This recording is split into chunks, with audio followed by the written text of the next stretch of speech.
Everything you've been told about the Superman is wrong.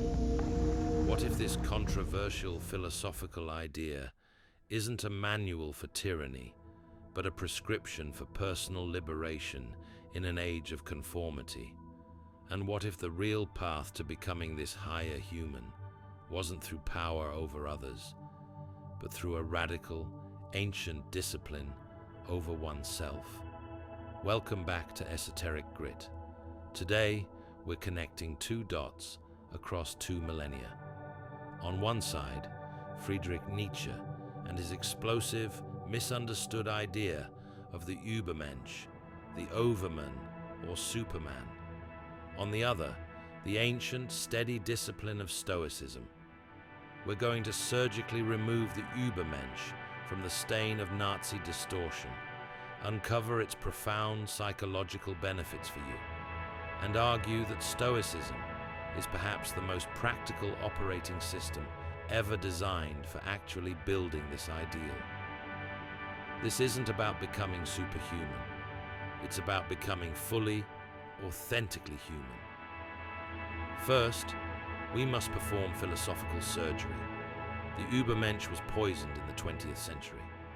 Nietzsche's sister, a vicious anti-Semite, edited his work after his mental collapse. The Nazis then twisted his poetic, individualistic concept into a blueprint for a racist master race. This was a catastrophic betrayal of his ideas. Nietzsche despised the herd mentality they represented. He wrote in Thus Spoke Zarathustra, "At last, they have something they can obey." With a sigh of relief, they say to one another, "At last, we have a will." Nietzsche despised anti-Semites, nationalism, and mindless herd mentality. His Ubermensch is not a blonde, blue-eyed Aryan. It is not about dominating the weak. That is the mentality of the last man, the comfortable, complacent conformist he despised. So, if it's not about racial supremacy or political power, what is it? At its heart, the Ubermensch is the ultimate creator of values. While the masses inherit their morals from religion, society, or tradition, often unexamined, the Ubermensch looks into the abyss of a seemingly meaningless universe and says, "I will create my own meaning." This is the move from passive consumer of life to active author. It's the artist treating their life as their masterpiece. The Ubermensch asks not what is allowed, but what is possible for me. They embrace their will to power, not power over others, but the drive to overcome their own limitations, to give style to their character, to become a yes-sayer to life, amor fati, the love of one's fate, even its suffering. But here's the million-dollar question. How? How do you practically build this psychological resilience? This is where our shipwrecked friends from Athens and Rome sail in. Nietzsche gave us the dazzling destination, the self-created sovereign individual. But he was famously light on the step-by-step guide. He was the diagnostician of the soul's sickness, not always the physician with the daily treatment plan. This is where Stoicism provides the indispensable framework. Think of the Ubermensch as the majestic, completed cathedral. Stoicism is the daily discipline of the stonemason. The dichotomy of control is the level and square. Memento mori is the blueprint that reminds you the project is finite.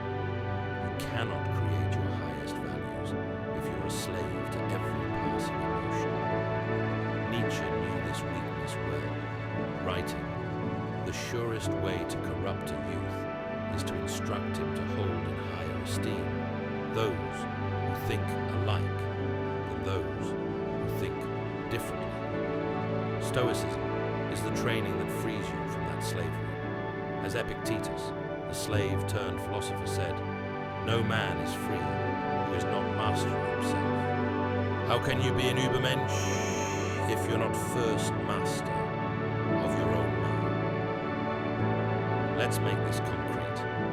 Here is how Stoic practice directly builds the Ubermensch ideal. 1. The view from above versus creating meaning. The Stoic exercise shrinks your ego and connects you to the cosmos. From that vast perspective, the Ubermensch chooses what project, what value, what contribution is worthy of their finite time. They don't find meaning, they assign it with sober, cosmic awareness. 2. Amor fati versus the last man's comfort. Love of fate is the ultimate Ubermensch attitude. The last man seeks only safety and pleasure. The Stoic Ubermensch embraces obstacles as the necessary friction to become stronger. Every challenge is the way, as Marcus Aurelius wrote. Nietzsche's Ubermensch doesn't just bear necessity, he wills it. I want to learn more and more, to see as beautiful what is necessary in things. Then I shall be one of those who make things beautiful. 3. The inner citadel versus the herd mentality. Your Stoic trained judgment is your unassailable fortress. The Ubermensch lives from this citadel, utterly indifferent to the changing fashions of the masses' approval. They become what Nietzsche described as the sovereign individual, the individual who is free, who is like only to himself. Their worth is internally generated. 4. Memento mori as creative urgency. Remember you must die is not morbid. For the Stoic Ubermensch, it's the burning fuel for creation. Knowing your time is limited is what makes you stop consuming and start building your legacy now, here today, gain from this fusion of ideas. Psychological sovereignty, you become anti-fragile. Criticism, failure, and chaos become data, not existential threats. Your self-worth is decoupled from external validation. Authentic direction, you escape the script society handed you. Your career, relationships, and lifestyle become conscious choices, not default settings. You move from what should I do to what do I will to create. Profound resilience. With a Stoic foundation, you don't just endure suffering, you metabolize it into strength. You see the hammer blows of fate as the tools that sculpt you into a harder, more beautiful form. This is the ultimate self-help, not the shallow kind, but the kind that forges an unbreakable core. The bridge from where you are to this ideal is built one disciplined choice at a time. You don't leap to the Ubermensch, you chisel it out of yourself. Your first task is not to overthrow God or society. It is to master a single Stoic practice. Start with the evening review.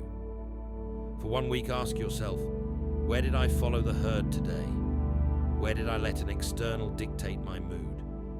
Where did I avoid a necessary difficulty? Journal it. This awareness is the first act of rebellion, the first act of self-creation. The Ubermensch is not a genetic destiny. It is a discipline.